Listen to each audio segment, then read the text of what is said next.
amiral, messieurs les officiers généraux, mesdames et messieurs les officiers supérieurs, nous vous remercions pour votre présence à cette table ronde qui portera sur les capacités militaires de demain et les ruptures technologiques associées concernant donc les fonds marins, en cohérence avec la journée des sciences navales. À nos côtés, 6 experts dans leurs domaines respectifs que nous allons vous présenter tout de suite. Nous insistons également sur votre réactivité. N'hésitez pas à poser des questions tout au long de cette table ronde, dans les délais qui nous seront impartis, bien sûr. Sans plus tarder, Marie, je te laisse commencer. Donc, tout d'abord, nous avons avec nous le capitaine de vaisseau David Desfougères. Commandant, vous êtes issu de la promotion 1994 de l'école navale et êtes breveté pilote de chasse en juin 2000. Où vous réalisez près de 3000 heures de vol sur 10 avions différents. Vous avez servi, entre autres, en tant qu'officier d'échange dans l'armée de l'air, commandant en second, puis commandant de la flottille 11F, en tant que spécialiste chasse spécialiste de chasse à l'état-major d'Alavia. Vous rejoignez ensuite les bancs de la 20e promotion de l'école de guerre, puis occupez le poste de chef du bureau de maîtrise des risques aéronautiques. Vous irez également à l'école des applications militaires de l'énergie atomique de Cherbourg pour y suivre une formation consacrée aux chaufferies et à la propulsion nucléaire. Auditeur de la 69e session du Centre des hautes études militaires et de la 72e session de l'Institut des hautes études de la défense nationale, vous êtes actuellement l'officier de cohérence des armées, section marine. Monsieur de Torcy, commandant devrais-je dire, issu de la promotion 92 de l'école navale, vous avez commencé votre carrière comme pilote d'hélicoptère. Vous avez ensuite connu de nombreuses opérations, notamment la police des pêches, le trafic de drogue, le contrôle de l'immigration, et donc être fin connaisseur de l'action de l'État en mer. Vous multiplierez également les commandements, avec notamment dernièrement le bâtiment hydrographique Beautemps-Beaupré, puis ensuite la planification des opérations au sein du centre de commandement de Brest. Vous rejoignez ensuite Naval Group en 2020 comme directeur marketing du domaine drone et systèmes autonomes. Monsieur Fidani, après avoir obtenu votre master à l'Université Paris-Saclay, puis un diplôme d'ingénieur à l'ENSA ParisTech, vous avez commencé votre première expérience aux États-Unis, au sein du laboratoire robotique de Stanford.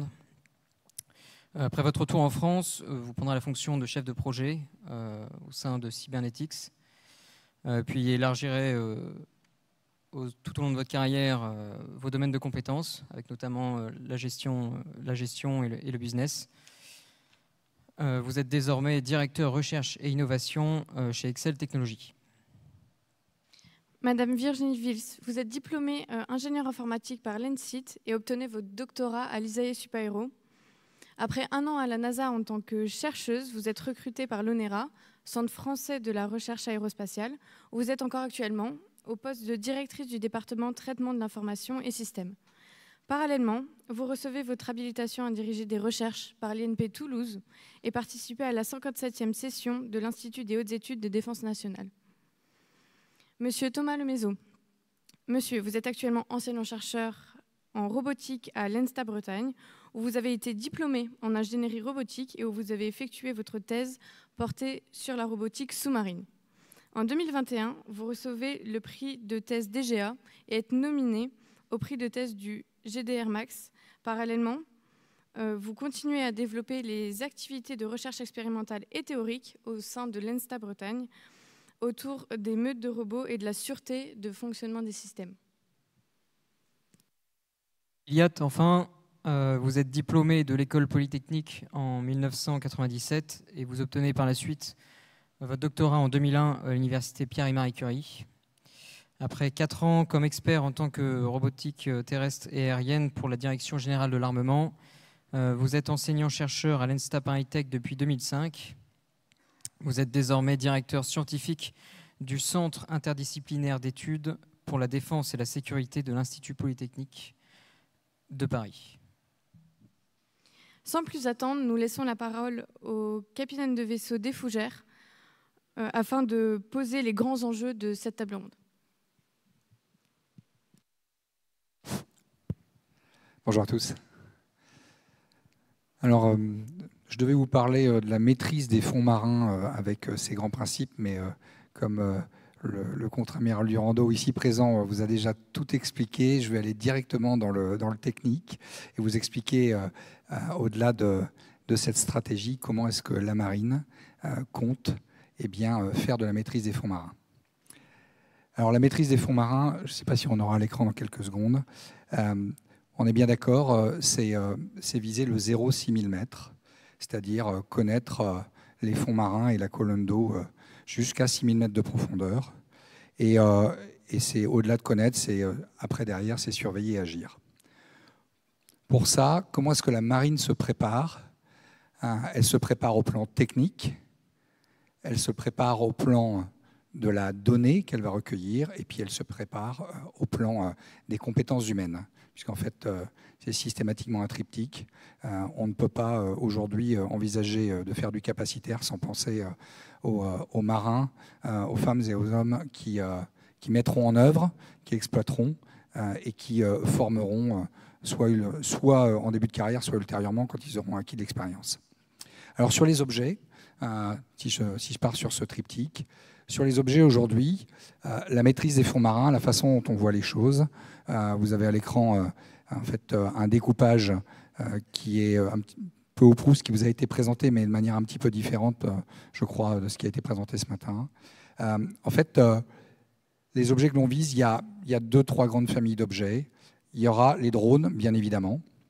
Alors les drones, ceux qui iront jusqu'à quelques centaines de mètres, ceux qui iront jusqu'à plusieurs milliers de mètres, et donc jusqu'à 6000 mètres. Ceux qui feront des missions de 2-3 jours, qui remonteront et que l'on exploitera, et puis ceux que l'on enverra plusieurs semaines, voire plusieurs mois. Je pense aux gliders, bien évidemment. Donc les drones, on n'est pas arrêté sur exactement ce que l'on veut. On est en train de chercher au sein de la marine quel type de drone on le souhaite. On est en train de définir en lien avec des industriels français et au travers d'expérimentations ce que l'on veut faire, ce que l'on veut faire aux drones, comment on veut le faire faire. Au-delà des drones, il y a également des structures fixes qui pourront soutenir des drones. Pourquoi pas demain penser des structures fixes qui permettront d'aller recharger un drone qui resterait plus longtemps, qui serait sur une logique plus de patrouilleur dans une zone. Ou alors, pourquoi pas, qui serait aussi capable de récupérer de la donnée ou de donner des informations au drone sans qu'il ait besoin de remonter à la surface. Donc, on travaille aussi sur ces volets-là. Et puis, il y a le troisième volet de la stratégie qui est agir, et pour lequel on s'appuiera sur des robots pilotés. Et donc là aussi, on aura besoin d'avoir des robots pilotés qui iront jusqu'à 6000 mètres.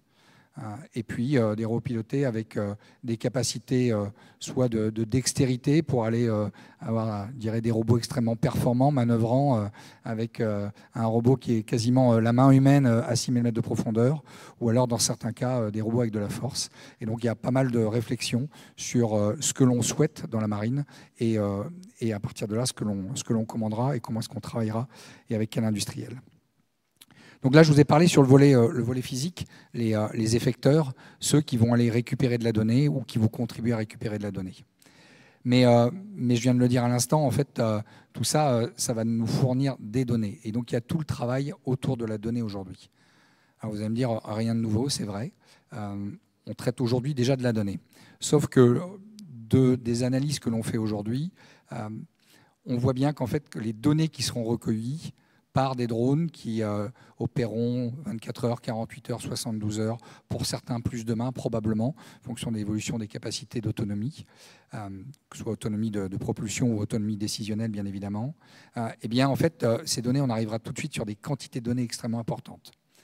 Et puis, il y a la façon dont on va traiter la donnée. Est-ce qu'on fait du traitement à chaud? Est-ce qu'on fait que du traitement à froid? Est-ce que cette donnée, une fois qu'on l'a récupérée, elle est traitée au plus proche du théâtre? Si on est avec un drone à plusieurs milliers de kilomètres de la France, est-ce que l'on veut une capacité à bord du bateau qui mettra en œuvre le drone? Ou est-ce qu'au contraire, on veut juste pouvoir stocker et avoir des capacités de transmission avec un débit satellitaire extrêmement important qui permettent de tout envoyer vers la métropole et à partir de là, d'avoir une batterie d'experts qui serait plutôt en métropole. Toutes ces réflexions, en fait, aujourd'hui, elles ne sont pas abouties.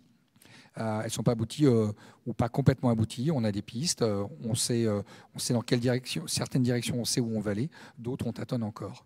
Aujourd'hui, on expérimente sur les bateaux les premières expérimentations de ce qu'on appelle un data hub embarqué, qui permettra justement d'avoir une capacité de stockage sur les bateaux pour aller stocker des grandes quantités et probablement d'aller faire aussi du traitement, soit du traitement humain à chaud, soit du traitement avec de l'intelligence artificielle, de l'algorithmie, qui permettra de faire les premières extractions, ou alors d'épurer certaines choses.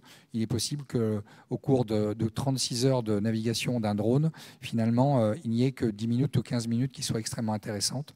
Et donc ça, on aura besoin probablement d'IA pour traiter ça. Et puis, maintenant que j'ai parlé de la donnée, eh bien, cette donnée, elle se travaille. Et donc, c'est mon troisième et dernier volet de cette introduction. Eh bien, cette donnée, elle se travaille avec des marins, des femmes, des hommes, mais aussi probablement avec des ingénieurs qui vont nous aider à préparer cet avènement de la maîtrise des fonds marins. Dans la préparation aujourd'hui, nous avons besoin de travailler avec tous ceux qui sont à côté de moi aujourd'hui, qu'ils soient enseignants-chercheurs, qu'ils soient industriels, pour penser, designer, préparer les conceptions de tous ces outils, qu'ils soient fixes, qu'ils soient mobiles, qu'ils soient téléopérés, qu'ils soient autonomes. Et puisque ça recouvre des domaines extrêmement variés, de la mécanique, de l'hydrodynamique jusqu'au numérique très poussé. Donc vous voyez qu'on a vraiment besoin de cette patte humaine. Et puis après, il y aura tout le volet qui sera propre à l'exploitation opérationnelle, avec des marins qui devront mettre en œuvre ces objets, donc avec des compétences qu'on n'a pas encore aujourd'hui dans la marine, qu'il va falloir aller, je dirais, acquérir. C'est pour ça que nous menons actuellement des campagnes exploratoires pour savoir quelles compétences on doit aller chercher, comment est-ce qu'on doit former nos marins, comment est-ce que les femmes de demain qui seront sur les bateaux, les hommes de demain, qu'ils soient jeunes, qu'ils soient des officiers mariniers anciens ou des officiers, comment est-ce qu'ils appréhenderont cette capacité de maîtrise des fonds marins. Et puis, bien évidemment, il y aura tout le traitement de la donnée, et je terminerai par ça, avec des compétences qu'on n'a pas encore nécessairement, du data scientist, du data analyst. Comment est-ce qu'on va générer ces compétences, comment est-ce qu'on va les exploiter. Et on en revient à ce que je vous disais tout à l'heure, il y a encore pas mal de chemin.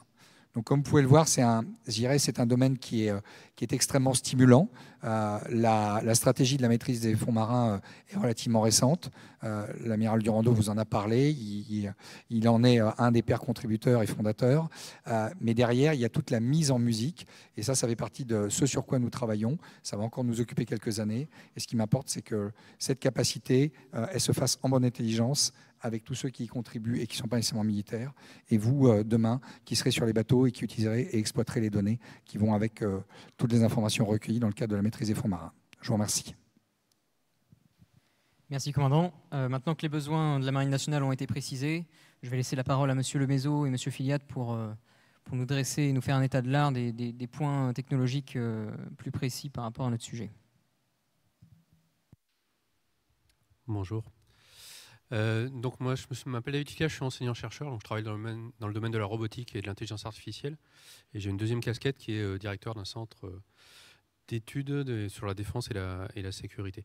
Donc je reviendrai sur les aspects technologiques après pendant la table ronde, mais je voudrais profiter de cette introduction pour parler plus du contexte et de comment on arrive à faire ces ruptures technologiques finalement et les amener dans les bâtiments de la Marine nationale. Donc ça fait appel à toute une palette d'acteurs évidemment. Donc il y a de la recherche en partant du plus fondamental, il y a de la recherche qui peut se faire dans des centres de recherche relativement dédiés à la défense ou à la marine, mais aussi à l'université, par des enseignants-chercheurs. Il y a de l'innovation qui va ensuite apporter de la maturité à ces résultats. Donc ça peut être de la création de start-up, du transfert technologique. Il y a des industriels qui vont développer les produits, intégrer ces innovations dans les produits, développer les produits, et puis il y a les utilisateurs. Et alors finalement, on a tous au quotidien des contraintes ou des objectifs à court terme un peu différents, même assez différents. Les enseignants-chercheurs, ils doivent publier, ils doivent soutenir leurs doctorants, ils doivent assurer leurs cours, ils doivent trouver de l'argent pour financer des nouvelles thèses. Les startups, elles doivent lever des fonds, définir leur business model, maturer leurs produits technologiques. Les industriels, ils doivent livrer les produits qu'ils ont déjà vendus, sur les appels d'offres qu'ils ont déjà remportés. Ils doivent remporter des nouveaux appels d'offres. Ils doivent se positionner par rapport à la concurrence ou la coopération internationale. Ils doivent intégrer évidemment les innovations à venir pour qu'elles arrivent au plus vite dans les produits. Et puis les forces, voilà, elles ont leur rôle à jouer en tant que force, et elles attendent du coup ces produits, ces innovations, et elles ont aussi un besoin que le cycle d'innovation, c'est-à-dire que le temps que ça met pour partir du labo dont j'ai parlé au début jusqu'à elles, soit le plus court possible. Et donc ça reste très difficile, et notamment le passage des premiers résultats dans une thèse typiquement, ou dans un laboratoire, à un produit qui va pouvoir commencer à être testé et puis arriver sur le marché. Ça reste difficile, et il y a des trous dans le financement à différentes étapes. Et donc, un des enjeux, je pense, c'est voilà, de rapprocher un peu tout ce monde-là, notamment les bouts de chaîne qui se connaissent mieux. Et donc, c'est typiquement ce qu'on essaye de faire donc à l'Institut Polytechnique de Paris, ici, donc le regroupement de l'École Polytechnique, de l'ENSTA, Télécom Sud Paris, Télécom Paris et de l'ENSAE, avec des centres interdisciplinaires sur différents sujets. Donc, il y en a un sur la défense dont je m'occupe. Et donc, l'idée de ce centre, c'est vraiment de faire percoler les besoins au plus proche de la recherche, et puis ensuite de faire percoler les résultats de recherche rapidement vers les industriels pour qu'ils reviennent aux forces assez rapidement. Donc ça se fait déjà très concrètement avec un partenariat avec l'Agence d'innovation de défense qui nous finance, où on définit des projets de recherche portés par les enseignants-chercheurs, mais avec dès le départ, dès la définition du projet, les besoins opérationnels, militaires qui sont déjà mis à l'origine du projet grâce aux experts de l'AID. Et on travaille à mettre en place des partenariats plutôt sur le long terme avec les industriels, de manière à ce que ces résultats soient connus, qu'on connaisse mieux les industriels, que les industriels nous connaissent mieux, et qu'on puisse transférer ces résultats plus rapidement. Voilà, et donc tout cet aspect recherche, il est aussi très important de l'associer à tout l'aspect formation, et je vais laisser la parole à mon collègue de l'ENSTA Bretagne pour ce point-là. Merci David. Alors, en introduction, on souhaitait aussi faire donc un petit point sur l'enseignement, qui est quelque chose d'important. Tout à l'heure, on a soulevé le problème de tension RH, c'est-à-dire comment on a les hommes et les femmes qui seront capables demain de faire de l'innovation de rupture. Donc ça demande un peu de temps, il y a beaucoup d'inertie dans le système. Et donc on se pose beaucoup la question, y compris à la Pointe bretonne, comment on forme nos futures générations d'ingénieurs, voire les actuels. Alors finalement, en entrée du problème, on a souvent des classes préparatoires où ce qui est valorisé, c'est de restituer la connaissance. Et il faut qu'on change de paradigme en fin de sortie d'école d'ingénieur, avec des ingénieurs qui vont être capables d'avoir l'audace intellectuelle de tester des nouvelles choses, à la fois d'inventer puis de tester. Les deux sont importantes. Alors comment on fait ça? Il n'y a pas de recette miracle. Nous, on expérimente des choses, mais je pense que c'est intéressant dans la communauté de partager ces points-là.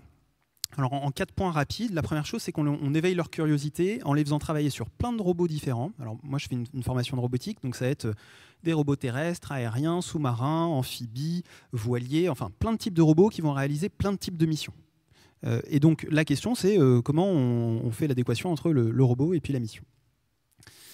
Ensuite, on leur fournit une formation scientifique de très haut niveau. Ça, c'est pas à négliger. Il faut avoir beaucoup de connaissances, et y compris des connaissances transverses. Donc, on leur enseigne un peu d'hydrographie, un peu d'océanographie. On les forme aussi avec les hydrodynamiciens à l'école. Donc, souvent, les innovations sont à la marge entre plusieurs domaines. Troisième point, on fait des camps d'aguerrissement. Alors ça doit parler aux militaires. Dans le civil, on appelle ça plutôt des camps de terrain. J'ai eu une idée. J'ai fabriqué un robot, et maintenant je vais aller le tester. Et donc on fait très régulièrement des camps de terrain où on va sur un lac ou en mer et puis on teste. Alors ça demande pas mal d'investissement parce qu'il faut les moyens et les infrastructures pour faire ces tests. Bassin d'essai, meute de drones, moyens d'essai en mer. Et donc tout ça, nous, typiquement à l'ENSTA Bretagne, c'est des moyens qu'on a maintenant, et on est capable de proposer ça à nos étudiants ou aux ingénieurs qui souhaitent faire de la robotique à l'avenir. Et puis, quatrième point qui me semble très important, c'est une forte culture industrielle, ce qui n'est pas tout le temps le cas dans les écoles d'ingénieurs, c'est-à-dire culture industrielle au sens large, c'est-à-dire ça peut être aussi culture des besoins de la défense. C'est quels sont les problèmes qui sont intéressants, quelles sont les solutions pour les traiter à court et à long terme, et quels sont les domaines où je vais pouvoir m'épanouir en tant que carrière. Alors juste un petit exemple, en ce moment on donne à nos étudiants un sujet qui est détecter les ovnis. Donc il y a des bateaux qui font de la course au large et il y a beaucoup de collisions avec des conteneurs, des baleines. Est-ce qu'on est capable de les détecter pour les éviter? Voilà, ça c'est un problème qui est compliqué. Donc il y a plein de solutions technologiques possibles, on les fait plancher sur ce sujet-là. Voilà, donc pour résumer, en fait dans l'enseignement on a besoin d'une innovation de rupture aussi sur la manière d'enseigner, avec un meilleur lien entre industrie, défense et puis recherche, pour fournir les besoins RH du futur. Donc disons qu'une logique de développement de rupture technologique, ça ne se fait pas sans avoir une logique de développement de notre base de formation. Merci messieurs pour ces quelques points sur la recherche et la formation. J'aimerais me tourner maintenant vers monsieur Fidani. Donc votre domaine est la navigation géoréférencée. Pourriez-vous nous en dire un peu plus? Oui. Donc bonjour à toutes et à tous.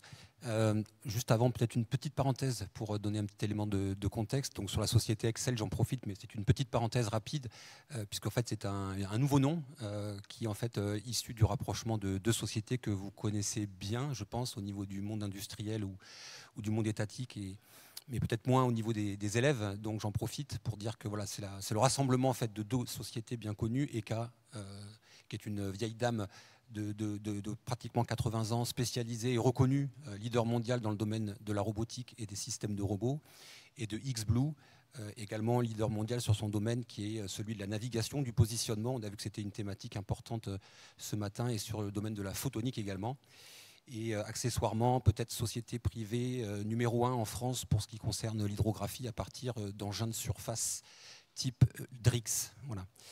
Donc je referme cette petite parenthèse d'introduction et vous m'interrogiez donc sur la partie navigation référencée, positionnement, puisqu'en fait je pense qu'il faut effectivement associer les deux thématiques, à la fois le positionnement et la navigation étant effectivement la capacité de suivre une trajectoire pour aller d'un point A à un point B, et la position étant la position d'un engin à un instant T. Alors effectivement chez Excel, effectivement, comme je le disais à l'instant, nous avons développé une technologie de pointe, qui sont notamment les systèmes de navigation inertielle à base de FOG, c'est-à-dire de gyros à fibre optique, d'une très grande précision, et qui nous permettent effectivement de garantir finalement que l'erreur de mesure de la position de l'engin va rester dans des limites compatibles avec les missions que l'on veut réaliser. Pour autant, ces systèmes ont une dérive qui est intrinsèque en fait, au capteur. Et donc, il y a toute une série en fait, de mesures qui sont prises et d'équipements supplémentaires qui sont nécessaires pour garantir justement une précision qui soit effectivement comprise dans un cercle d'incertitude qui est limité. Donc, il y a plusieurs capteurs qui sont utilisés pour faire ça. Les centrales inertielles de navigation sont très généralement couplées avec ce qu'on appelle des DVL, donc des Doppler Velocity Log, qui sont des capteurs qui permettent de mesurer la vitesse, et cette vitesse est injectée dans le calculateur, et c'est un dispositif qui permet effectivement d'améliorer considérablement finalement la précision de positionnement. C'est particulièrement pertinent dans le domaine des grands fonds, puisque dans le domaine des grands fonds, on a effectivement, lorsqu'on veut se rapprocher à faible distance, je dirais de quelques mètres, quelques dizaines de mètres du sous-sol sous-marin, et effectivement, il faut avoir une trajectoire, une descente de plusieurs milliers de mètres. Et donc pendant cette descente-là, la centrale inertielle, finalement, n'a pas d'informations extérieures. On n'a pas de signaux GPS. Le DVL n'est pas encore finalement en capacité d'accrocher au niveau du sol, donc on n'a pas encore de mesure de vitesse. Et donc il y a toute une période de la descente en fait, vers les fonds dans laquelle effectivement la centrale dérive. Donc il faut après effectivement bien évidemment utiliser donc, les capteurs internes à bord du véhicule. Donc j'ai cité le DVL, mais il y en a d'autres, comme par exemple le profondimètre, mais également des systèmes qu'on appelle des systèmes extérieurs de recalage. Principalement avec de l'acoustique. Donc là, on parle effectivement de systèmes de type USBL ou LBL. Donc, ils sont des systèmes externes. Donc, certains, effectivement, sont disponibles directement depuis la plateforme qui met en œuvre l'engin. Je parle de l'USBL. D'autres, par exemple, sur les réseaux de LBL, sont des réseaux qui sont déployés en fait, au fond de la mer. Donc ça demande effectivement un déploiement préalable. Ça demande également de calibrer le réseau. Mais une fois que l'on a fait ça, effectivement, on peut se retrouver après à pouvoir positionner l'engin avec des précisions décimétriques pour le système LBL. Et puis après, au-delà de ça, il y a également d'autres façons de pouvoir recaler nos engins sous-marins. Et là, on peut effectivement s'aider soit de caractéristiques, on va dire, naturelles que l'on connaît a priori finalement avant la mission et que l'on reconnaît en cours de mission, dont la position est connue et qui nous permettent effectivement de recaler la position de l'engin.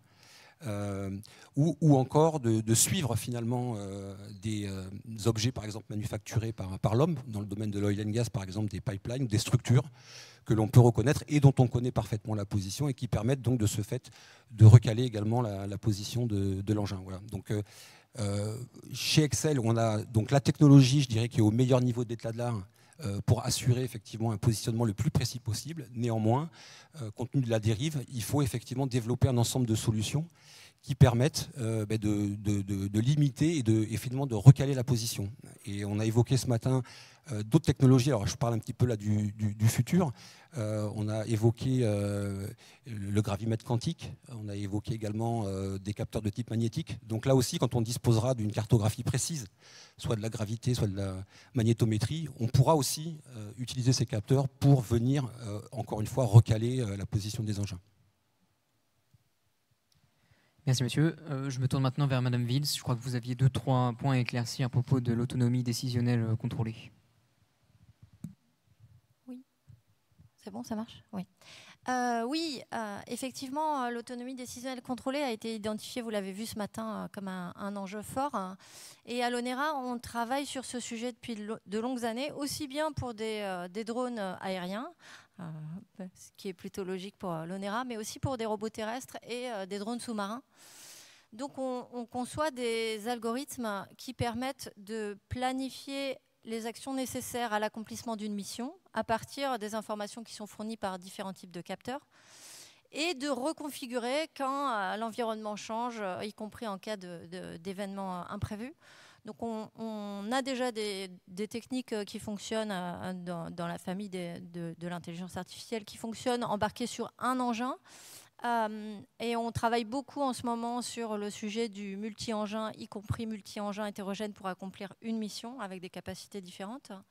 Et je voudrais rajouter un point, je vais rejoindre Thomas sur le fait qu'il y a absolument besoin de faire des activités expérimentales dans ce domaine, donc on en fait. Alors pour l'aérien et le terrestre, on a nos propres engins et pour le sous-marin, on travaille en collaboration avec des industriels, notamment Naval Group, sur ce sujet depuis longtemps. Merci beaucoup, madame. Justement, en parlant d'industriels et de Naval Group, nous nous demandions tout ce qui est intégration d'ensemble en réponse aux besoins de la marine, comment intégrer justement les solutions à la marine? Eh bien, alors, c'est historiquement la mission de Naval Group depuis plus de 400 ans, qu'on a formalisé maintenant dans notre raison d'être, qui donnait aux marines les moyens de leur puissance. Et donc, l'approche, donc on a des sociétés, des organismes de recherche très très pointus, mais notre rôle est d'abord d'être un systémier intégrateur, c'est d'avoir une approche globale avec du recul sur tous les moyens disponibles pour pouvoir les intégrer au sein des forces navales, et on ne parle pas que de simples bateaux, mais déjà qui sont complexes en eux-mêmes, mais qu'après on doit combiner ensemble. Et quand je parle de bateaux, ça va du porte-avions au sous-marin, au système satellitaire. Et donc tout ça, il faut apporter une continuité. Et je pense que s'il y a un mot à retenir, c'est bien cette continuité, d'abord dans les moyens, pour qu'on optimise l'usage sans qu'ils se gênent les uns les autres et que chacun donne le meilleur et que combiner 1 + 1 soit supérieur à 2 et apporte le système. C'est aussi la gestion des interfaces. Dans tout système, la fragilité est aux interfaces. Donc, on a mentionné ce matin les Launch and Recovery Systems. Et donc, Naval Group, qui a du recul, n'hésite pas à s'impliquer, et notamment en partenariat serré avec Excel, par exemple, sur le système de guerre des mines. Le système de lancement et de récupération des drones a fait l'objet d'un développement. Et là, vraiment, Naval Group n'a pas fait que, ou Excel n'ont pas fait que acheter des systèmes. Ils les ont vraiment développés en co-traitance ensemble. Et donc, on est capable d'avoir cette vue de systémier. Mais quand on voit qu'il y a des difficultés, notamment aux interfaces, eh bien, on est capable de s'impliquer. Cette même continuité, eh bien, on la retrouve dans le niveau de mise en œuvre. Et on parle évidemment dans les 3 fonctions mentionnées. Eh bien, ça va du temps de paix. La fonction connaître, typiquement, commence en temps de paix.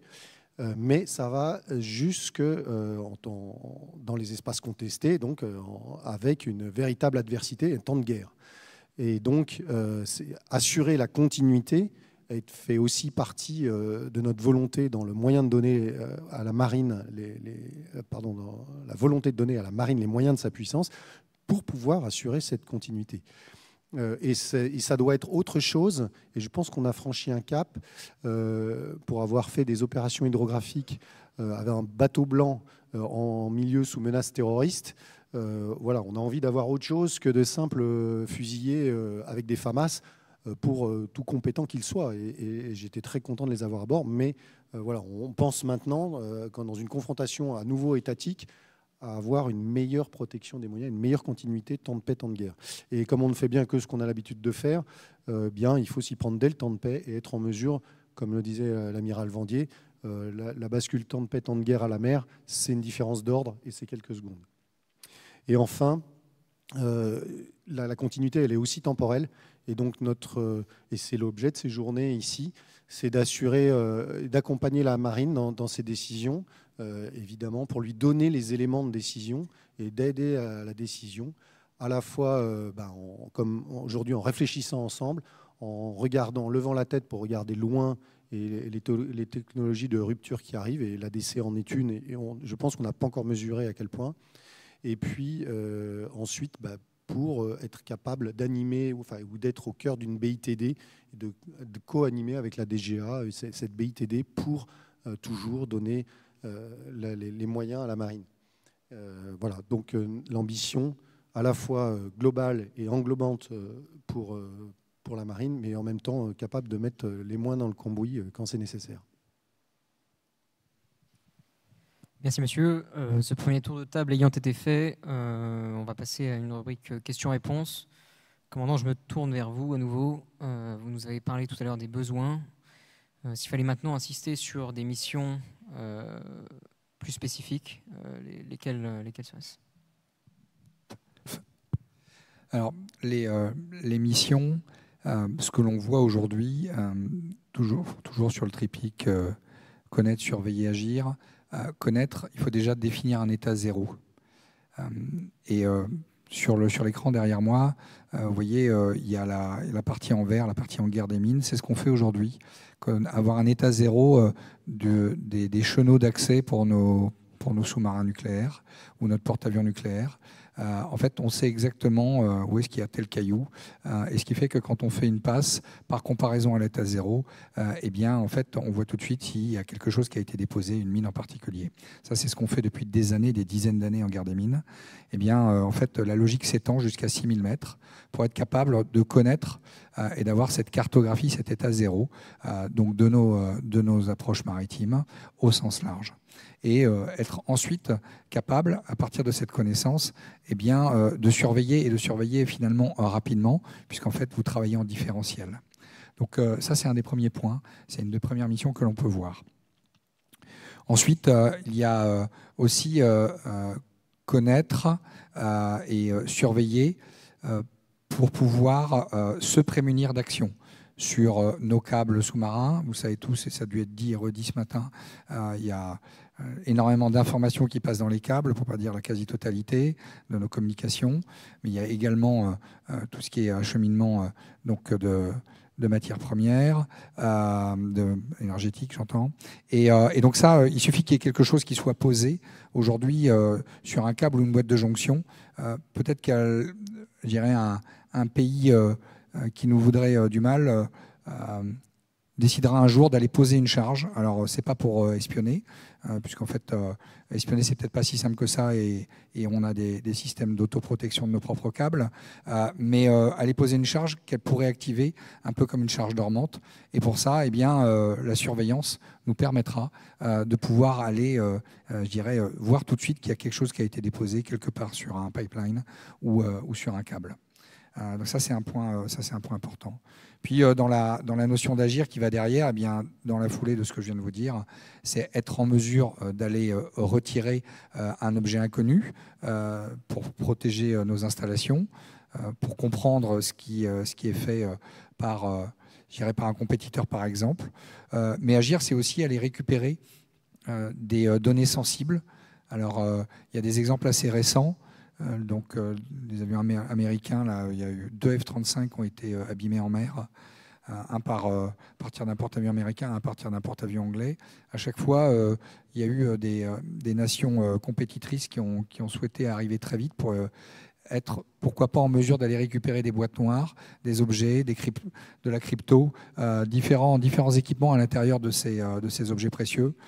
Et donc, nous, il faut être capable d'aller récupérer nos propres objets qui seraient tombés, que ce soit un débris d'un essai missile, que ce soit une bombe qui serait tombée, ou d'un équipement, d'un drone ou d'un système d'un sous-marin qu'on aurait pu laisser quelque part et qu'on voudrait récupérer, ou alors d'un avion.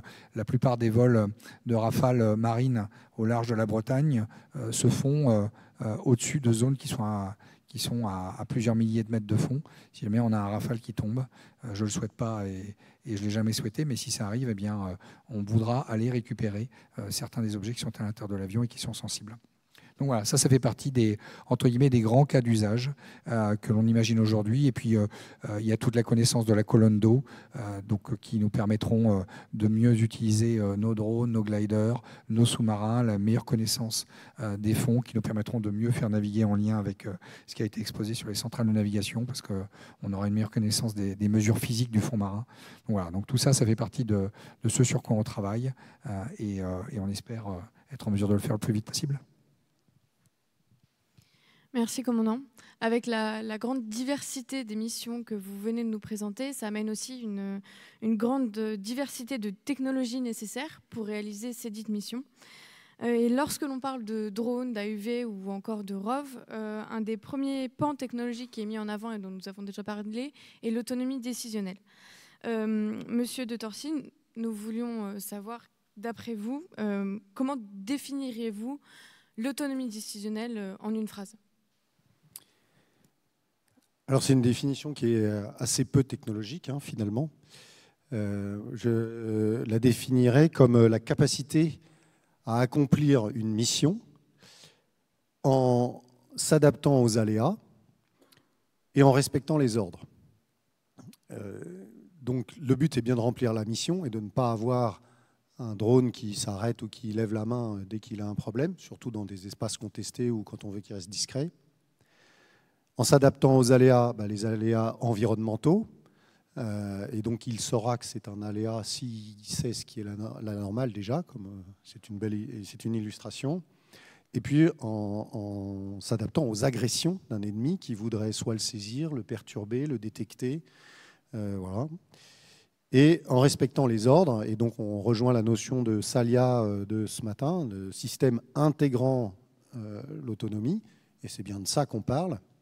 Et donc, il s'agit là, et encore dans une approche globale, on parle bien d'un drone autonome, qui intègre l'autonomie, mais qui est dans une chaîne de commandement et dans laquelle on lui donne des instructions, on lui a donné un but, j'ai mentionné, mais on lui donne des règles de comportement et des limites à ne pas franchir. Et là-dedans, comme un amiral, par exemple Seklant, où je travaillais, donne des ordres à son commandant de bateau, de frégate, de sous-marin pour accomplir sa mission dans sa zone, et il a confiance parce qu'il connaît son commandant et il sait que le commandant s'adaptera pour le succès de la mission en respectant les ordres. Et bien de la même manière, l'autonomie décisionnelle contrôlée, c'est cette capacité automatique de réaliser cette mission dans ces conditions. Toujours concernant cette autonomie décisionnelle contrôlée, dans un article de l'ONERA, publié il y a de ça quelques années, 3 limites sont évoquées, le maintien des liaisons, la permanence du contrôle et la vigilance des opérateurs. Madame Ville, je me tourne vers vous. Où est-ce qu'on en est par rapport à ces limites ? Comment les dépasser ? Alors, au-delà du maintien des communications physiques, sur lequel on reviendra par la suite, qui est bien sûr important, je vais aller encore un peu plus loin sur la coopération. On a besoin en fait d'une coopération entre un système autonome et un opérateur humain. Et ces deux partenaires ont des capacités et des compétences très différentes. Donc, c'est un sujet de recherche à part entière que d'essayer d'optimiser l'utilisation des compétences de chacun en prenant en compte des spécificités. Par exemple, on sait aussi qu'un opérateur humain qui n'est pas suffisamment sollicité face à un système très très autonome peut avoir des pertes de vigilance parce que, et du coup ne plus être pertinent quand il doit de nouveau intervenir sur le sujet. Donc il y a plusieurs questions qui se posent. Une question qui est quand est-ce que le drone est autonome et plus efficace? Quand est-ce que l'opérateur doit intervenir absolument? Et puis, quelle combinaison des deux est intéressante? Donc c'est un sujet qu'on explore aussi à l'ONERA, là encore dans différents contextes, parce que c'est aussi un sujet très important pour des pilotes d'avion qui sont confrontés à des cockpits de plus en plus automatisés. Donc c'est un sujet très important dans la partie contrôlée de l'autonomie décisionnelle. Si je peux me permettre juste un petit complément sur l'autonomie décisionnelle. Alors effectivement, il y a l'autonomie décisionnelle contrôlée avec effectivement l'opérateur humain dans la boucle, ça rassure. Néanmoins, en fait, pour les applications grand fond, si on se remet un petit peu dans le contexte des grands fonds, lorsqu'un engin navigue à 6000 mètres de profondeur et plus, on a vu qu'on avait un lien de communication en fait, avec très très peu de débit, donc beaucoup de latence. Et donc il faut se rendre compte que lorsqu'on communique depuis une plateforme de surface avec un de ces engins à de telles profondeurs, le temps effectivement que le message arrive et revienne, il s'est écoulé 40 secondes, voire une minute. Et que donc finalement l'autonomie décisionnelle, elle doit être aussi réactive. C'est-à-dire qu'en fait, il faut qu'au sein de l'engin, on ait des mécanismes qui lui permettent de réagir rapidement. Parce que 40 secondes, une minute, quand on navigue à 3 ou 4 nœuds, comme on l'a vu ce matin, on a parcouru 100 mètres. Donc du coup, il faut aussi travailler sur, je dirais, la capacité à réagir rapidement. Et donc ça fait effectivement appel à des technologies de data processing embarquées, de l'intelligence embarquée, pour pouvoir justement réagir, soit au fait qu'on détecte un objet d'intérêt, soit au fait effectivement qu'il y a un aléa de mission. Monsieur, vous venez d'énoncer donc l'intelligence embarquée. Et la question peut se poser justement de l'intelligence artificielle. Monsieur Fila, en quoi l'implémentation d'intelligence artificielle dans les dispositifs de maîtrise des fonds marins permettrait justement de mieux répondre aux besoins de la Marine nationale? Ou au contraire, n'est-ce pas rajouter de la complexité dans l'utilisation et dans l'entretien de ces matériels sans réel gain? Alors c'est une question très large.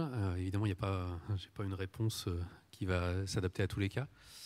Donc, en fait, il y a des cas où rajouter de l'intelligence artificielle, c'est un peu inévitable. Typiquement, tout ce qui est traitement de données vraiment complexes, typiquement des images. Je connais moins le milieu marin, mais j'imagine qu'il y a aussi pas mal de progrès sur le traitement des signaux acoustiques. Ça, on n'a pas d'autre moyen de le faire qu'avec ce qu'on appelle aujourd'hui beaucoup l'intelligence artificielle, c'est-à-dire de l'apprentissage automatique, essentiellement. Donc ça, voilà, il faut le mettre. Ça fonctionne raisonnablement bien. Il faut mettre des garde-fous, avoir des sécurités, etc. Mais on pourra pas trop, il y a plein de choses qu'on ne pourra pas faire sans ça. Après, il y a d'autres fonctions, tout ce qui est guidage, navigation, planifier les trajectoires. On peut le faire avec des techniques plus ou moins intelligentes, entre guillemets, donc plus ou moins avancées, plus ou moins dont on maîtrise plus ou moins les preuves de bon fonctionnement. Donc effectivement, là, ça peut rajouter des risques, ça peut rajouter des problèmes. Mais moi, j'ai l'impression que c'est pas tellement l'intelligence artificielle qui est en cause, c'est beaucoup la numérisation et le fait de tout passer de dépendre beaucoup du logiciel. Si on regarde le système informatique à bord d'un bateau, tous les systèmes de communication, j'ai visité par exemple des installations de Naval Group où vous testez toutes les interfaces, tout le logiciel qui se trouve dans des bâtiments.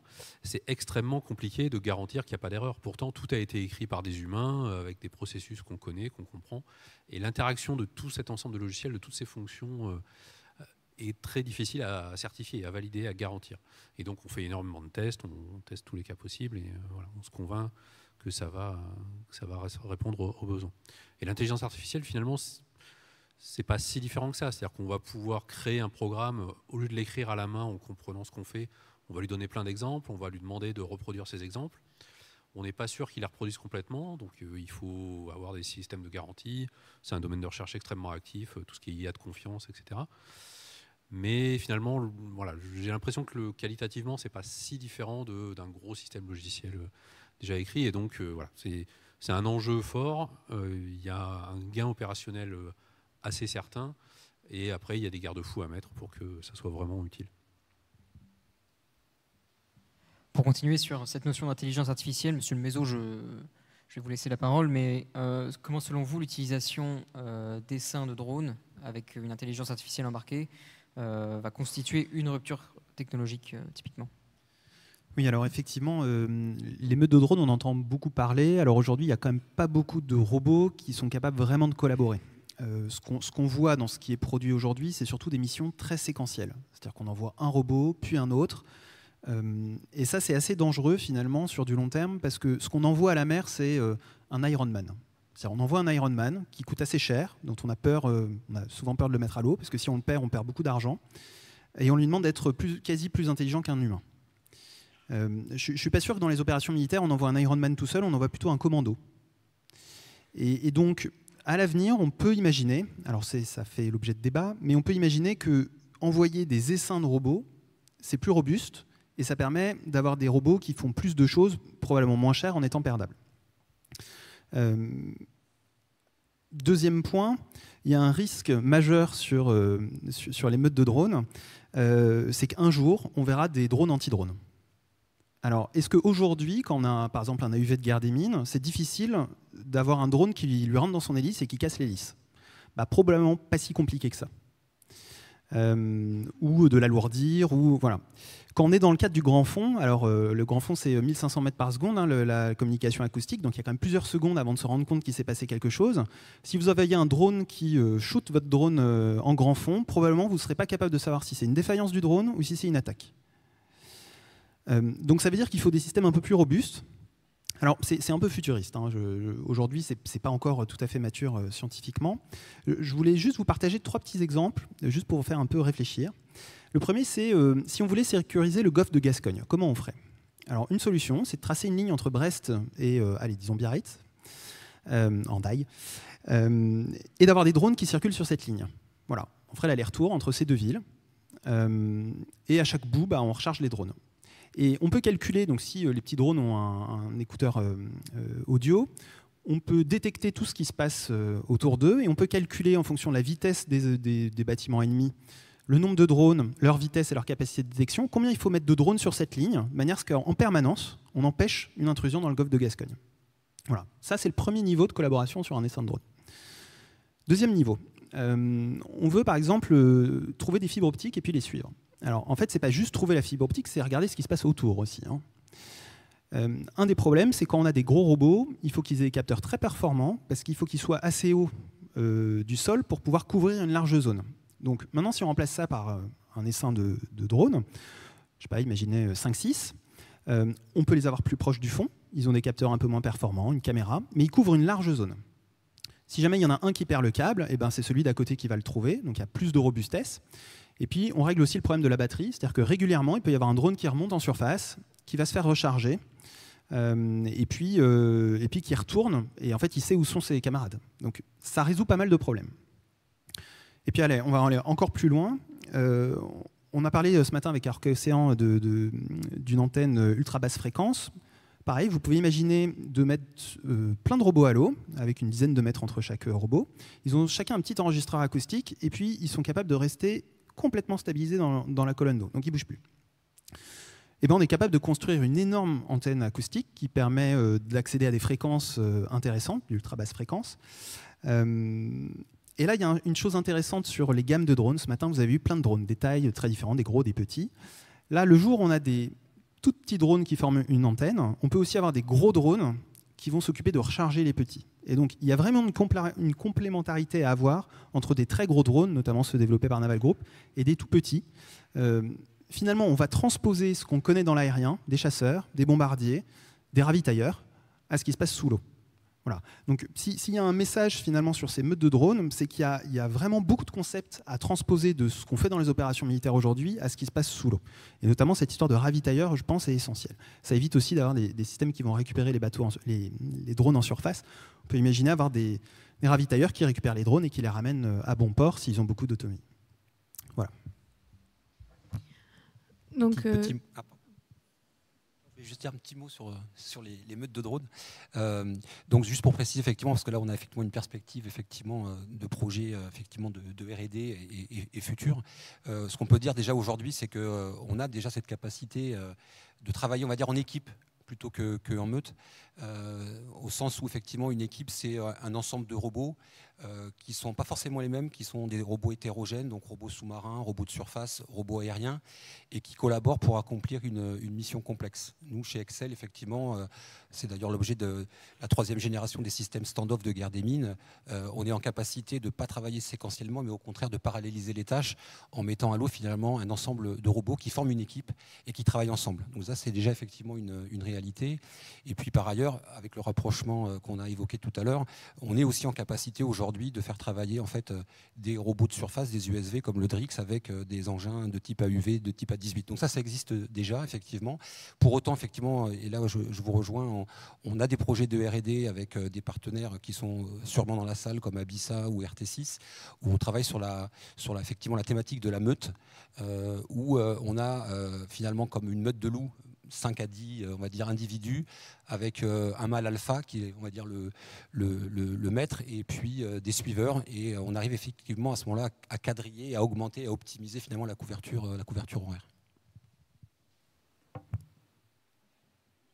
Juste pour illustrer après cette approche système, donc en fait à la conjonction de tout ce qu'on vient d'entendre, eh bien après il y a donc la rupture technologique à venir et que nous on voit arriver en interne.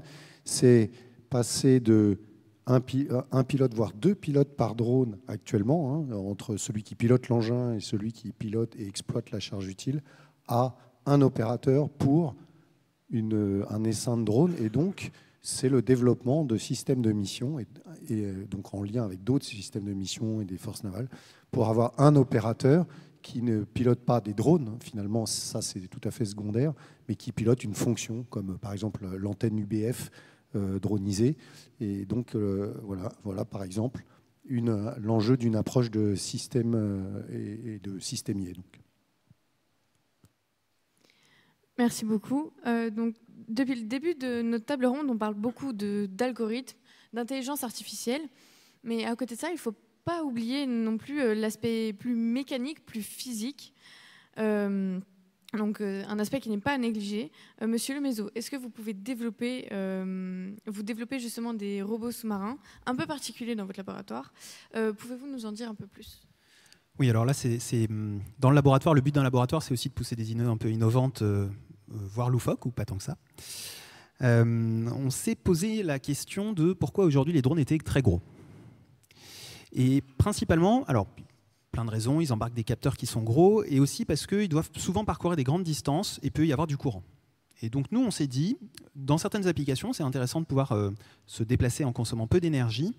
Est-ce qu'on est capable d'utiliser les courants marins pour se déplacer? Voilà, ça c'est la question qu'on s'est posée. Il y a des courants partout. Est-ce qu'on peut prendre une veine de courant et puis changer de veine de courant quand on a envie?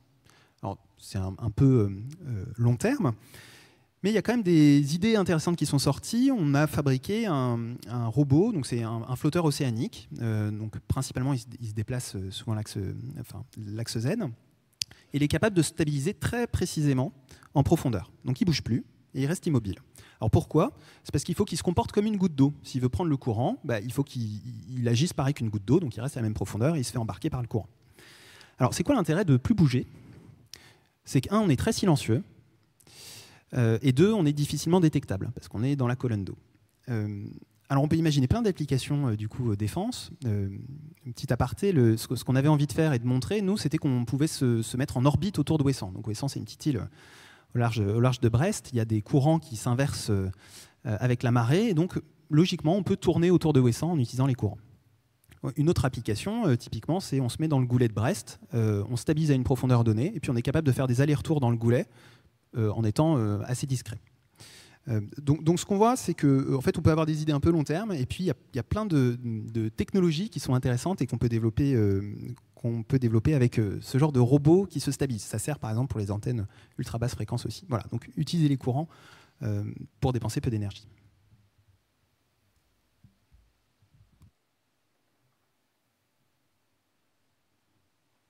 Si je me tourne vers vous, comment trouver justement le juste milieu entre autonomie et performance, notamment en termes de charge utile?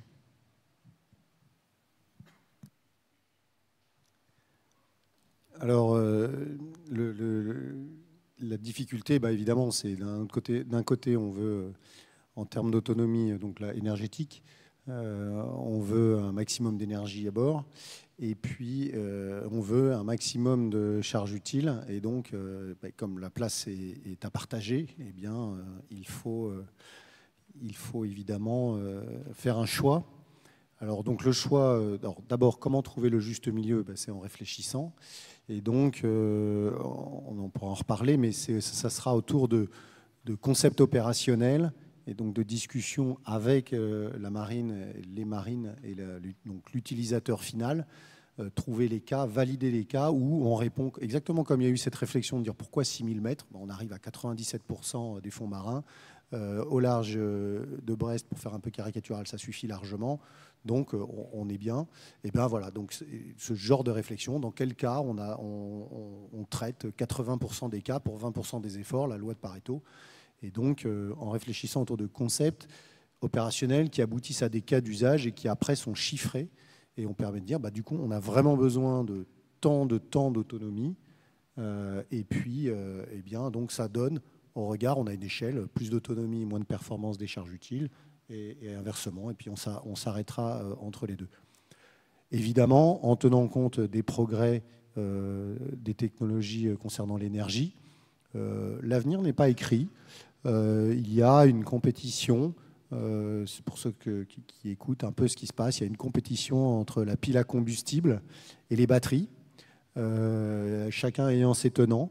Regardez, faites-vous une conviction. Bon, donc, il y a des évolutions intéressantes à venir dans les deux, des baisses de coûts industriels à attendre dans les deux, parce qu'ils sont développés, il y a une banalisation de chacune des deux solutions, laquelle pourra avoir, et en fait tout se résume à une densité énergétique, et laquelle est la plus prometteuse. Voilà, j'ai mon opinion, mais il y a aussi un autre facteur à prendre en compte. Bon, il y a la densité énergétique, mais il y a aussi la simplicité de mise en œuvre, la robustesse, l'endurance, qui seront aussi des paramètres. Et là, clairement, l'avantage est aux batteries. Donc quand on aura des batteries avec solid state, c'est-à-dire qu'avec une baisse énorme du risque d'incendie et des risques liés aux batteries, lithium-ion, je pense qu'on tiendra une solution, peut-être pas la seule, mais une solution qui sera en mesure de répondre aux besoins de la marine et d'endurance, de robustesse, de fiabilité. Voilà. Et avec cette densité énergétique augmentant, on aura plus de place pour les charges utiles, des charges utiles qui elles-mêmes demandent à évoluer encore maintenant. Je pense qu'on peut gagner en adaptation de la taille. Actuellement, quand on veut faire un drone, par exemple, un gros drone sous-marin, ce qu'on appelle un XL AUV, on a ou des charges utiles trop petites ou des charges utiles trop grosses. Mais on n'a pas la bonne charge utile adaptée. Donc si on prend trop gros, on perd en énergie, mais on a la performance. Si on prend trop petit, on n'a pas la performance attendue pour un drone de cette taille. Donc on attend aussi, et nous on veille dans la BITD, où on sera capable d'aider au développement de charges utiles qui seront adaptées à la taille. Donc voilà, donc ça demande de la réflexion et de l'implication.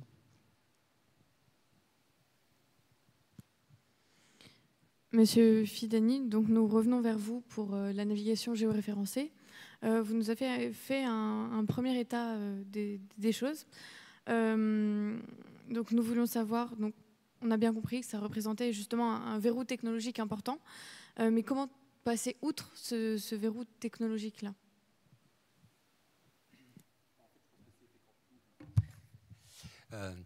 Oui, donc effectivement, on a des produits, on va dire, au meilleur état de l'art. Néanmoins, effectivement, il y a un gros potentiel d'optimisation. Et ça passe effectivement par l'amélioration continue de nos propres équipements, je dirais les centrales de navigation et tous les capteurs qui vont avec. Mais je pense, comme je le disais tout à l'heure, effectivement, il y a des pistes à creuser sur le recalage. Et le recalage effectivement sur des points singuliers de l'environnement. Donc là, effectivement, c'est des choses qui ne sont pas forcément pour tout de suite. Mais en tout cas, en termes de verrou, si on arrive effectivement, et Exail, je le mentionnais en tout début, et à propos, à un pôle photonique qui travaille justement sur des technologies quantiques, notamment un gravitomètre quantique absolu qui permet effectivement de mesurer la gravité avec une précision de l'ordre de 10-9 G, donc ce qui est absolument considérable. Aujourd'hui, sur ce développement-là, on n'a pas quelque chose de très petit, mais néanmoins, en fait, on a un objet, le gravimètre quantique, qui doit faire à peu près 70 cm de haut et peut-être 20-25 cm de diamètre. Donc finalement, pas si gros que ça. Et on peut déjà penser à l'intégrer sur nos drones de surface. En tout cas, c'est une possibilité importante en termes de levée de verrou. Puisque ensuite, effectivement, quand on disposera de cette cartographie, on va dire, de la gravité, on pourra à ce moment-là, effectivement, penser se recaler très précisément en termes de position à partir de cette technologie-là. Voilà. On pourrait dire la même chose de la magnétométrie, etc. Donc, en termes de verrou, le recalage, effectivement, c'est la meilleure façon de pouvoir se recaler de manière très précise. Sinon, effectivement, en termes d'optimisation, j'ai évoqué tout à l'heure le fait qu'une centrale inertielle, en fait, elle est aidée par des capteurs qui sont le profond de 10 mètres, par exemple, pour la profondeur. La mesure de vitesse, les DVL. Donc là également, on a des travaux en cours pour améliorer finalement le biais de mesure des DVL, puisque le DVL, en tant que capteur, a également un biais. Et en fait, on travaille sur différentes façons de réduire ce biais. Et c'est vraiment très significatif, puisque effectivement, comme on se sert de la vitesse pour calculer la position, autant le biais est petit, effectivement, et meilleur est la précision. Donc on a des travaux et des réflexions en cours sur la partie effectivement des performances de DVL. Et puis on a également au sein de nos équipes des spécialistes en fait des sonars en fait à ouverture synthétique, qui peuvent aussi être utilisés pour faire ce qu'on appelle de la micronavigation. C'est-à-dire qu'en fait, ce capteur, qui est à la base en fait un capteur fait pour faire de l'imagerie acoustique, en fait, peut également servir à mesurer très précisément en fait, la vitesse d'avance du véhicule. Et à ce moment-là, effectivement, on peut accéder à une meilleure précision de la mesure de vitesse et donc améliorer de ce fait la précision de positionnement de l'engin. Voilà un petit peu des pistes qu'on peut effectivement continuer à pousser pour aller toujours plus loin en termes de précision. Juste un tout petit mot sur l'histoire de la navigation basée terrain. En quelques mots, comment ça fonctionne un peu avec les mains. Vous avez un robot qui voit sous lui qui a une profondeur de 1000 mètres. Il fait 100 mètres au nord, et là, il voit qu'il y a 1200 mètres. La navigation basée terrain, c'est je connais a priori la carte du terrain, et je me dis quelles sont les positions telles que j'ai vu 1000 mètres, j'ai fait 200 mètres vers le nord, et je vois 1200 mètres. Bah ça, dans la carte, il n'y a pas beaucoup d'endroits où il y a cette variation-là, dans cette direction-là. Donc ça, c'est le recalage basé terrain, c'est je me sers de la donnée d'une carte a priori que je connais, et puis je me recale dessus.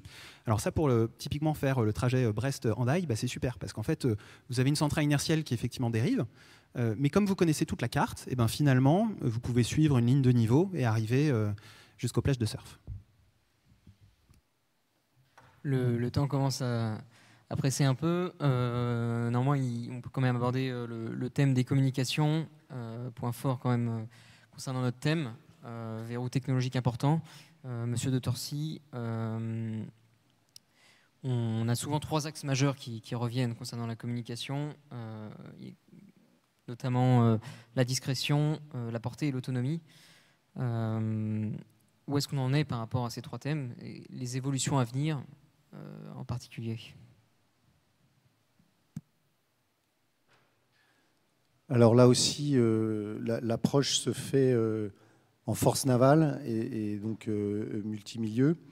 Pour la maîtrise, alors on étudie, hein, le but c'est d'arriver à faire d'un ensemble de mobiles et d'unités un seul et unique capteur dont on va pouvoir mettre en parce qu'on a mis en relation les différents éléments et qu'on est capable de traiter. Donc on rejoint les problématiques de données et de liaison.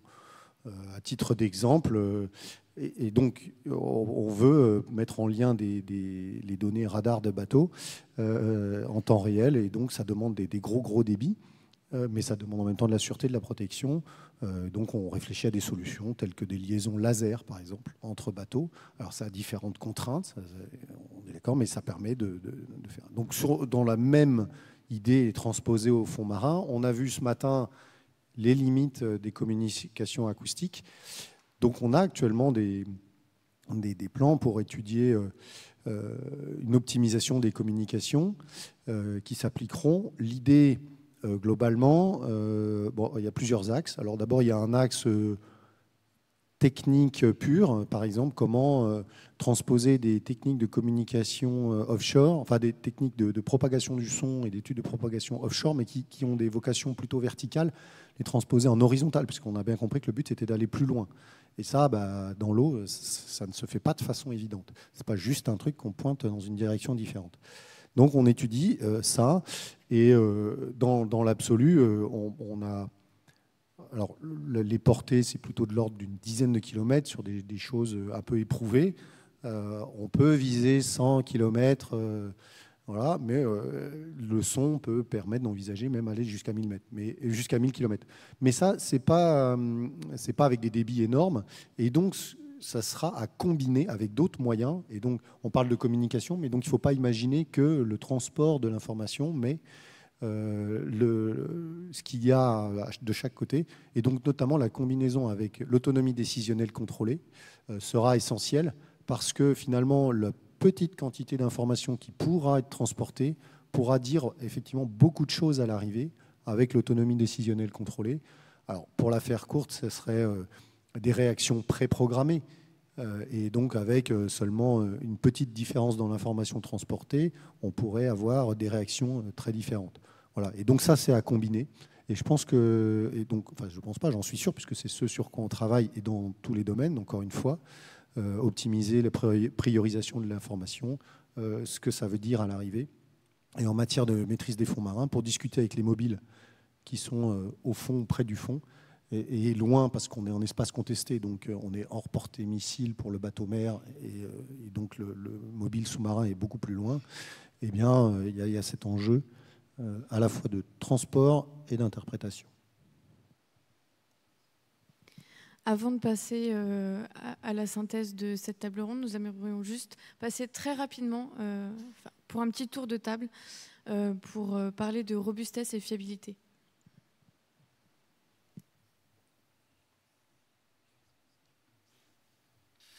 Ouais, alors une question importante dans la robustesse et la fiabilité, c'est est-ce qu'on est capable, nous c'est une des thématiques qu'on porte au laboratoire, d'avoir des preuves mathématiques sur le bon fonctionnement des robots. Donc typiquement, on va leur mettre des algorithmes à l'intérieur de ces robots-là. Est-ce qu'on est capable de garantir avant la mission, étant donné les performances du robot, la connaissance physique qu'on a du robot, sa loi de contrôle, ses paramètres physiques, est-ce qu'on est capable de garantir que ça va bien se passer? Ça, c'est une question à la fois importante pour l'unitaire et puis pour l'assureur dans la partie civile. Voilà, en quelques mots. Alors, nous aussi, on a quelques actions là-dessus, mais je vais apporter un autre élément de robustesse. Nous, on travaille sur la robustesse vis-à-vis de la mission, c'est-à-dire quel que soit l'événement imprévu qui arrive, que ce soit dans l'environnement ou une panne à l'intérieur de l'engin, est-ce que je suis capable, dans mon algorithme, de prendre ça en compte pour reconfigurer ce qu'il faut pour continuer la mission ou avoir un scénario par défaut de retour pour récupérer l'engin? Alors, pour ce qui nous concerne, la robustesse et la fiabilité, c'est un enjeu majeur pour nos clients, pour la satisfaction de nos clients, bien sûr, que ce soit dans le domaine civil ou dans le domaine militaire. Dans le domaine civil, parce qu'effectivement, les moyens qui servent à déployer ces engins, c'est des bateaux supports qui coûtent extrêmement cher à la journée. Et dans le domaine de la défense, en cas de conflit, effectivement, il est malvenu qu'un engin tombe en panne ou soit inopérant. Donc c'est un des enjeux très très forts. Donc on attache extrêmement d'attention à la robustesse et à la fiabilité de nos engins. Alors ça passe bien sûr par des bonnes pratiques, on va dire, d'ingénierie classique. Pour autant, en restant humble et raisonnable, on ne peut pas garantir 100% de robustesse ni zéro panne. Donc on se préoccupe aussi au moment du design de mettre en place des mécanismes qui permettent de récupérer les engins au cas où. Toujours est-il qu'effectivement cet enjeu-là est très fort et que nous avons la chance finalement chez Exail de bénéficier de plus de 40 ans d'expérience dans la conception et la fabrication et la mise en œuvre de ces robots, notamment à travers le partenariat historique qu'on a noué avec l'Ifremer depuis plus de 40 ans, puisqu'on a fait le premier AUV, les Polars, en 1980, et puis effectivement on a vu encore ce matin le dernier né de la gamme Ludix. Et donc aujourd'hui, en fait, on a l'ensemble des drones de la flotte océanographique française qui vont à 6000 mètres, qui ont été effectivement conçus et fabriqués par Exail. Donc on tire bénéfice finalement de toute cette expertise qui a une valeur importante et qui nous permet effectivement d'augmenter, d'optimiser la robustesse et la fiabilité de nos systèmes. Pour autant, je pense qu'au niveau des utilisateurs également, je pense qu'il faut aussi bien prendre conscience du fait qu'il est important d'assurer la MCO de ces engins, d'en faire la maintenance régulièrement pour pouvoir effectivement assurer un fonctionnement nominal et performant. Je vous rejoins sur l'enjeu lié à la fiabilité et la robustesse. Enfin, pour le militaire que je suis et les militaires qui sont dans cette salle, le critère de disponibilité est capital. Lorsque l'on part au combat, en fait, si les équipements ne fonctionnent pas, ça ne marche pas. Et force est de constater qu'on a encore beaucoup de travail à faire en la matière. J'ai adoré le passage Red Team de tout à l'heure avec les essaims de drones et oui, il faut y réfléchir et oui, il faut y aller. Il n'y a aucun doute là-dessus. Mais il y a encore beaucoup de choses à aller chercher en termes de fiabilité, des équipements, des systèmes de communication, de l'intelligence artificielle, de l'autonomie qui va avec, et puis aussi de la capacité à durer, puisqu'en fait, quand on est sur un bateau, on part loin, longtemps, dans un milieu qui est hostile. Et je ne pourrais que rappeler que la mer, ça use les hommes et les matériels. J'en ai fait l'expérience. Et donc, il y a beaucoup de travail derrière. C'est là encore foisonnant et passionnant. Mais je pense qu'on n'est pas encore arrivé au bout. Oui, si je peux me permettre d'ajouter un mot sur l'intelligence artificielle, plus spécifiquement. J'ai dit tout à l'heure que voilà, c'était un problème logiciel global, mais il y a aussi des risques spécifiques liés à l'intelligence artificielle. C'est le fait qu'on ne comprenne pas ce qui se passe et que l'intelligence artificielle soit persuadée que tout va bien alors que tout ne va pas bien. Et donc, c'est deux grands thèmes de recherche sur lesquels on travaille, notamment dans mon laboratoire, mais tout le monde travaille un peu là-dessus, sur l'explicabilité, c'est-à-dire être capable de fournir des explications compréhensibles par l'humain de pourquoi cette décision a été prise. Et puis sur l'estimation de l'incertitude, c'est-à-dire être capable de dire là c'est la bonne, de donner une décision, mais être capable de dire je suis sûr de moi ou je suis pas sûr de moi. Donc aussi pour l'opérateur, être capable de savoir si on peut lui faire confiance ou pas, c'est vraiment crucial. Bien sûr, j'intègre, je souscris à tout ce qui a été dit, et bien sûr il faut qu'on le prenne en compte parce qu'au final, il faut pouvoir quantifier tout ça. Par exemple, sur la robustesse mécanique, ça s'appelle le MTBF, le Mean Time Between Failure. Et donc ça se quantifie, ça se chiffre, et puis ça, au final, ça donne la classe de coût en fonction de ce qu'on désire. On voit que c'est vrai au terme mécanique, mais ça va être vrai maintenant en termes de logiciel.